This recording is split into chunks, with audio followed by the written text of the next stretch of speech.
Good day, everyone. Today's video will be about the Diggs family. Now, the case on this one is sketchy, but due to it being 1970 and racism was still, prevalent, like it was way more prevalent than it is now. But with today's society and how the government's being run, racism is more prevalent than ever was before. But anyways, in 1970, businessman Wesley Diggs and his wife Jean had moved their family from Harlem to the small town of Teaneck, New Jersey. And it just so happened that they were the very first African American family in the neighborhood. But what they loved about the neighborhood is that their neighbors were immediately friendly. And the Diggs ended up becoming a central part of the community. Everybody loved the Diggs' eldest daughter, Audrey, who was a star athlete, and she won an award for every competition that she entered, for every sport that she decided to go into. And at these competitions or games, her mother Jean would always bring Audrey's younger siblings, Allison, Wesley Jr., and Roger. Now, during these games, their father, Wesley, was an owner of 2 Harlem taverns, so he wasn't home as much. But when he was home, he made sure to spend time with his family to show that he loved them and that he cared about them, that he was always thinking about them. He was gone up to 18 hours a day, so when he gets home, sometimes he would just crash out. Well, one day, after Wesley had started to stay in New York, which was on the night of December 1975, Wesley decided to go home the next day. But when he got home, he noticed the house was very quiet. Everything was still on, the TV was on, everything. So he thought maybe his daughter Audrey was still awake. So he went in to Audrey's bedroom and noticed that she was, in quotes, hurt. And that scared him. So he ran out the house door to call help at a neighbor's home. So when the police finally showed up, they had one of the neighbors go in to check to see if the other families were tied up, because they noticed that Wesley was scared, he was erratic. So the neighbor went into the house, basically, and that neighbor ended up being a nurse. So she was like, I'll go in, She ends up going into Audrey's room and discovered that Audrey was actually dead.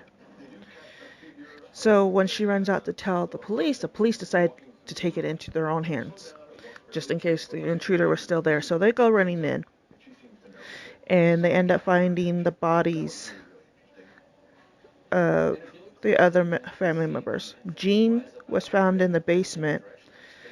Allison was in the attic trying to hide. And the boys were murdered in their shared bedroom while they were still in their pajamas. And that led investigators to believe that the family was murdered the previous night.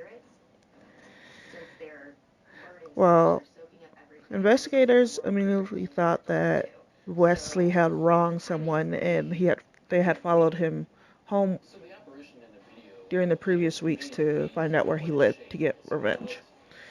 So they started interviewing suspects, witnesses, and they all came up clean. And then immediately the neighbors were like, well, Wesley wasn't home during the night that the murder happened. But police didn't care. They immediately looked at Wesley as the prime suspect. And Wesley even showed proof that he was gone the night that the murders might have happened. But the investigators didn't care. They immediately looked at him like he was playing a game, You know, they said that maybe he was going into debt, decided to kill his family to get out of debt, make it look like a murder suicide or, you know. And once speculation started to fall on Wesley, he realized that they were going to try and frame him for the murder of his family. So he, by that point, he was so annoyed by how everybody in the neighborhood was glaring at him, how the police were following him to make sure that he wasn't going to do anything sinister or whatever.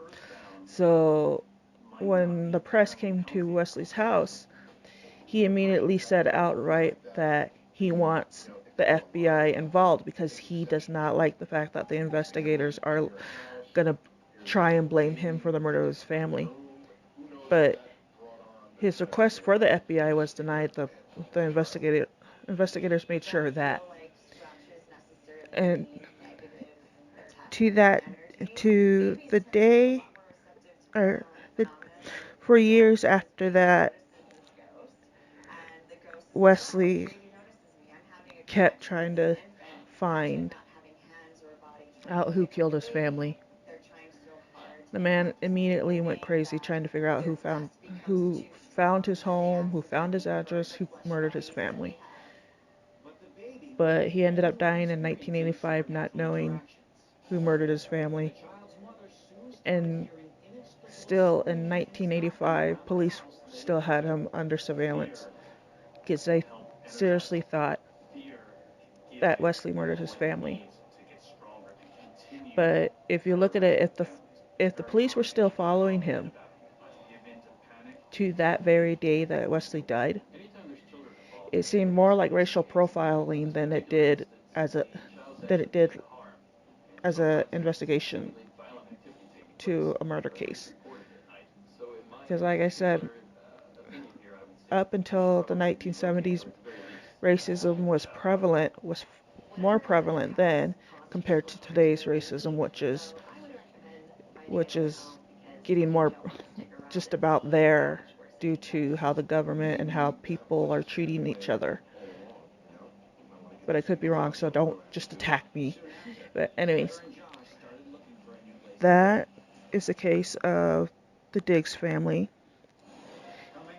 And I pray soon that even though Wesley is gone, that the police clear their mind and keep looking for the actual killer.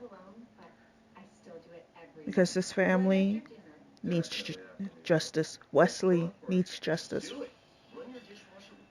No one should lose their family like the way Wesley did. Even if he showed proof that he was not home during that night that his family was murdered.